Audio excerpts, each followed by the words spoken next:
program. But for now, we will be taking the experience of an Afro-American and his views about Nigeria. He has been in Nigeria before, and he's back in Nigeria now. We're talking about Larry Ukali Johnson-Redd. Larry is here with us. He's a black liberation activist in the United States. Larry, good morning. Thank you for joining us. Thank you very much. It is my pleasure to be here. I should say that Larry was born in San Francisco, California. Well, he came to Nigeria and traveled to Benin City in 1977, where he worked as a classroom teacher in the secondary school for 4 years before he went back to the U.S.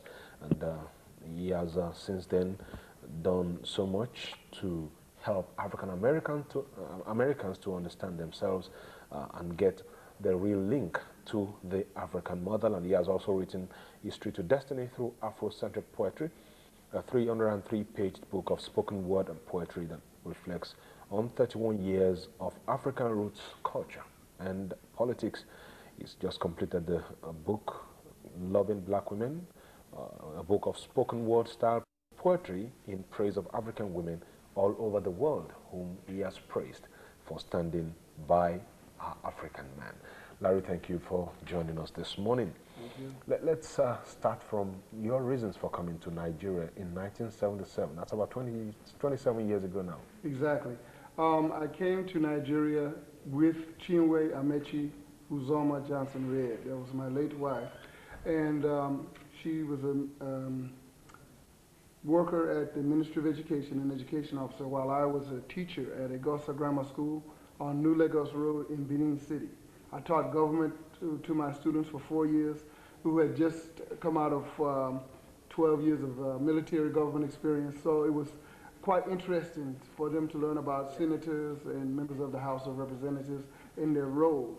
I also appeared on Matters of the Moment and International News Review to discuss various aspects of African Americans' viewpoints.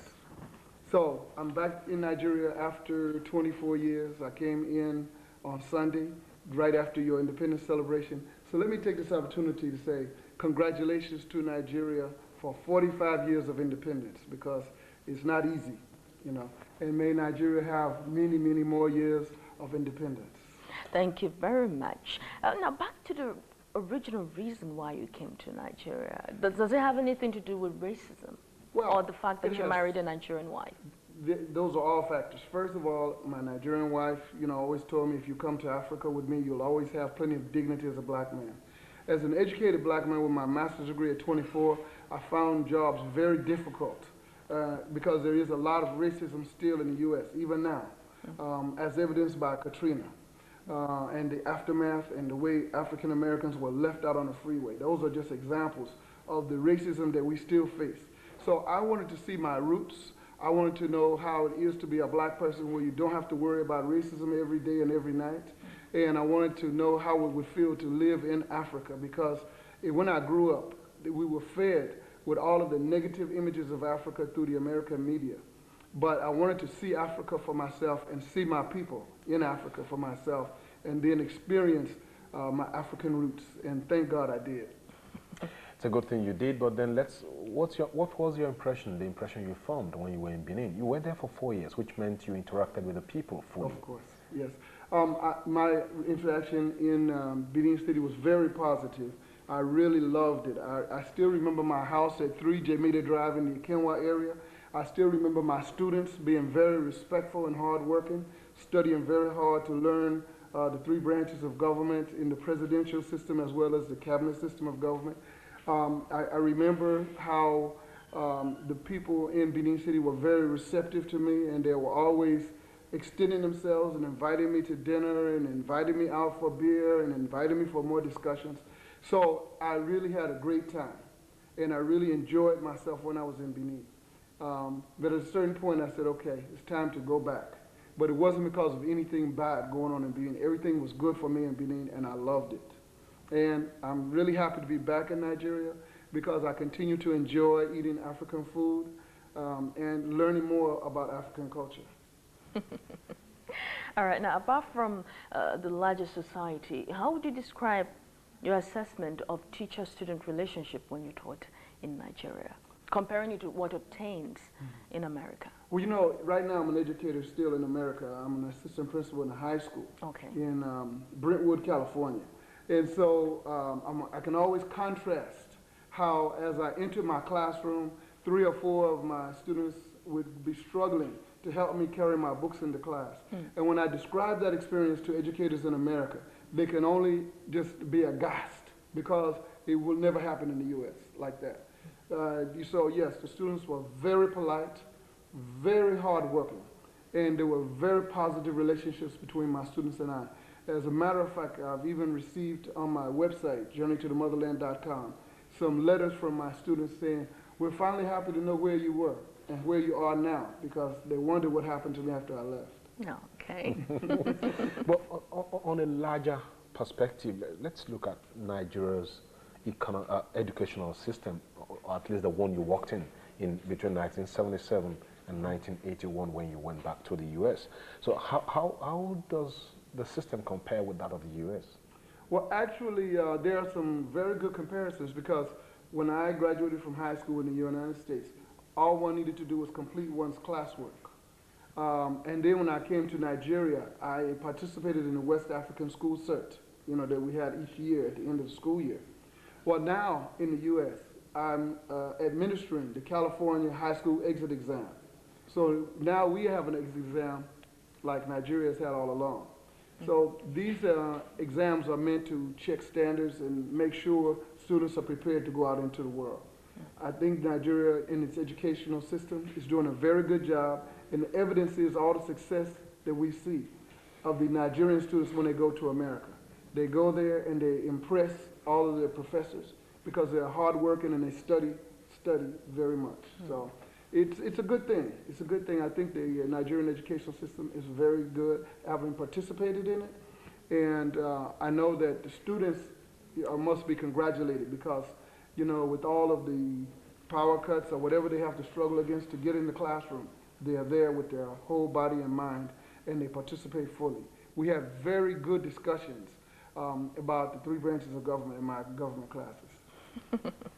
All right, we won't be able to share a bit on that discussion, but you've written a whole lot, and one of your books is entitled The Black Expatriate. Quite the Black Expatriate. Well, again, I was on a 4-year contract. I was on, well, 2 2-year contracts as an expatriate. And at that time, when I was in Nigeria, most expatriates were white. So I just found it the irony being a black expatriate. However, it was, like I said, a very good experience. And the book, The Black Expatriate, was sold to a lot of people in the United States to give them updated information about Africa and about our culture and about our place on the African family tree. And what I did was I developed The Black Expatriate further. And now I have Journey to the Motherland from San Francisco to Benin City, which is an outgrowth of the first original The Black Expatriate. And so that is a way to tell African Americans that you have a place here in Africa on the family tree, and that if you come to Nigeria, this is how you're going to enjoy yourself. And I outlined the ways I enjoyed myself in the book. I also gave some traditional wisdom in the book because I had malaria when I was here. I remember at ABU hospital, I got the anti-malaria injection. But also when I got to Benin, I remember people bringing doganyaro to my house and having the whole African treatment with the inhaling, with the drinking the tea and with bathing in it, and feeling the malaria leave my body the next day. So I know the power of traditional roots and healing. And I was able to share this in my book so that my people will know, before the white man came to Africa, that people had life and people knew how to live and people knew how to take care of themselves. And that if they come to Africa, they will have an experience that they will never ever live to forget. Yeah. If you're just joining us, you're watching Kakaki, the African Voice, and our guest this morning is Larry Ukali Johnson-Redd, who is an American black liberation activist in the U.S. He's joining us this morning to look at black liberation as an experience of an Afro-American in Nigeria. Like we said earlier on, Larry was here in Nigeria between 1977 and 1981 when he worked as a classroom teacher in a secondary school in Benin City, the capital of Edo State in Nigeria's south. So our voting rights were only 2 years old in 1967. Here we are now, back in 2005. They're still debating whether to renew the Voting Rights Act in 2007, which means that our voting rights could still be impaired. And in fact, George Bush was elected by some kind of slightly illegal activities in Florida, where they put police cars between the voter registration and voter booths and African Americans. So even now, we have blacks still fighting for our rights, trying to make sure that we are able to vote without being molested by the authorities. And also, we find that there are manipulations to deny us our right to vote or to dilute our power. And this happened again in the latest election in 2004 in the in the state of Ohio, where a lot of the black votes were just not counted. And of course, that Ohio election was pivotal in determining who won the White House and who went into the doghouse. So black people continue to play a very important role in American society, but there also continues to be a lot of racial discrimination and attempts to hold blacks down. And so that's why there's a need for a black liberation movement. There's a need for us to be more united even, and we need to stop sometimes harming each other. And, you know, and that happens sometime in our streets. Like how you have the area boys here, we have some young boys who don't know what to do with themselves there, and sometimes they're fighting in the street instead of fighting for our political rights. So we always have to keep that political struggle in the forefront, because once we are able to get our freedom, then we can bring development to where the boys in the street can get jobs as well as the people who are educated. Right now, there are a lot of young boys in the streets of America who can't get jobs, and that's why they're frustrated. Like I understand 50 Cent came here. He's one of those kind of young, struggling boys. He kind of represents that urban element. And it's hard for the older ones like me to see the young brothers not able to get jobs, you know, because, again, the society is really tight. And the emphasis seems to be in America on building more prisons. And then 3 strikes, you're out. In other words, you get 3 one-year convictions, you have a 25-year sentence. If you go to the prisons, you find more African Americans. More than 50% of the prisoners in America are African Americans. Yet they say we're only, 10 or 12% of the population. But as you know, the census is political, and there could be, 50 or 60 million African Americans for all we know, because when you go to Atlanta, you go to New York, you go to Los Angeles, you go to some certain places and you see nothing but African Americans. We are a very big and powerful group, but our numbers are always cut down by the census as a political ploy to keep us feeling that we're powerless so that we'll continue to be powerless. And it's our struggle to see ourselves as a powerful people, as a part of the African family tree, as a people that need their freedom now in America, in the so-called greatest country in the world. Why should we face challenges, from undemocratic forces in the so-called freest country in the world? We face those challenges, but we must succeed in getting our freedom, and that's why there'll always be a need for us to show greater unity and to work together more so that we can become a free people.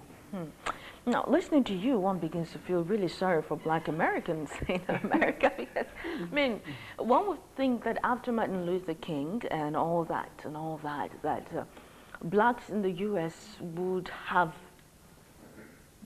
experienced a whole lot of different kind of living. Mm-hmm. Well, now, to be honest, there are black people who are successful in the U.S., but there are also many black victims of Americanism. And when you look at the Katrina, and I must congratulate African Independent Television for showing all of the Katrina coverage. I was up till 12:30 in my hotel room looking at the coverage on your program. Congratulations and thank you on behalf of my people. Because, you see, you can see all